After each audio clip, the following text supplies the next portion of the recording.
మీరు ఎక్కడి నుంచి వచ్చారు? గవర్నమెంట్ రైట్ హైదరాబాద్ నుండి వచ్చామండి.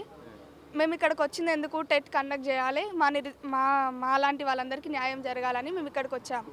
గత ప్రభుత్వం టెట్ కండక్ట్ చేసింది.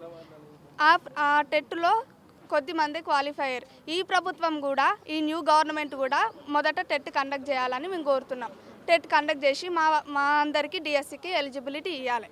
ఇంకోటి ఏంటంటే లాస్ట్ టైం కూడా టెట్ రాసి ఉన్న వాళ్ళు కూడా ఉన్నారు కదా కొంతమంది, వాళ్ళందరికీ కూడా న్యాయం జరుగుతుంది. ఆ టెట్లో చాలా మంది అది టఫ్ వచ్చినందుకు చాలా మంది డిస్క్వాలిఫై అయ్యారు, క్వాలిఫై కాలేకపోయారు.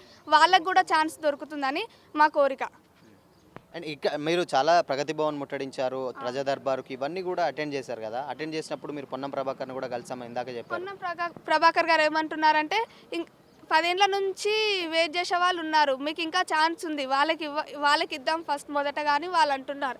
కానీ ఇక్కడ మా అందరు ఆవేదన ఏంటంటే మాకు ఒక్కసారి ఛాన్స్ ఇచ్చి చూడండి. ఇక్కడ నిరుద్యోగులంతా ఉద్యోగులు అవుతారు కదా ఒక్కసారి ఛాన్స్ ఇస్తే, అంతే. అండ్ ఇంకోటి ఏంటంటే లాస్ట్ టైం టెట్ రాసి కూడా ఇప్పుడు టెట్ క్వాలిఫై కాని వాళ్ళు కూడా టెట్ నోటిఫికేషన్ కోసం వెయిట్ చేసే వాళ్ళు కూడా ఉన్నారు కదా. వాళ్ళంతా నిరుద్యోగులు, వాళ్ళకు కూడా ఒకసారి ఛాన్స్ ఇవ్వాలని వాళ్ళు కూడా కోరుతున్నారు. అంటే అందరం ఒకవేళ ఈ స్పందించకపోతే బిఎడ్ వాళ్ళమందరం పెద్ద ఎత్తున ధర్నా చేస్తాం.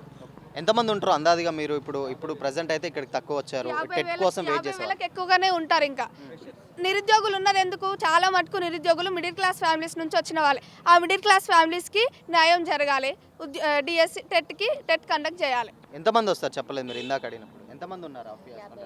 50,000కి ఎవరైనా ఉంటారు.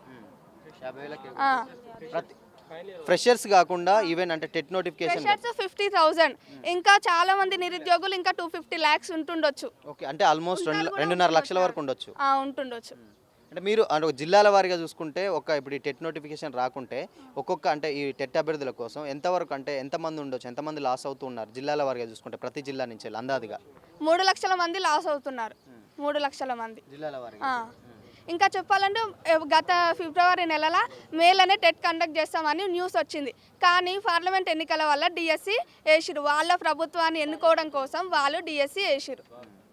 సో ఇంకోటి ఏంటంటే 24,000 పోస్టులు వేస్తామన్నారు డిఎస్సి, అది 11,000 కూడా వేస్తారు. మెగా డిఎస్సి అంటే 11,000 అంటే న్యాయమేనా? మెగా డిఎస్సి అంటే ఏంది, ఎక్కువ పోస్టులు ఉండేదే మెగా అంటేనే ఎక్కువ ఉండడం. అలాంటి మెగా డిఎస్సికి తక్కువ పోస్టులు వేస్తే మిగతా నిరుద్యోగులు కూడా నిరుద్యోగులు అవుతారు తప్ప ఉద్యోగులు కాలేరు. ఫైనల్లీ నేనేం చెప్పదలుచుకున్నా అంటే chance will comes, if it goes we don't know when it comes again. నార్మల్గా ఛాన్స్ ఒక్కటేసారి వస్తుంది. ఈ ఛాన్స్ని మాకు ఒక్కసారి ఇచ్చి చూడండి అని మేము కోరుకుంటున్నాం, అంతే. మాకు న్యాయం జరగాలి, టెట్ కండక్ట్ చేయాలి, మాకు న్యాయం జరగాలి, నిరుద్యోగులంతా ఉద్యోగులుగా కావాలి.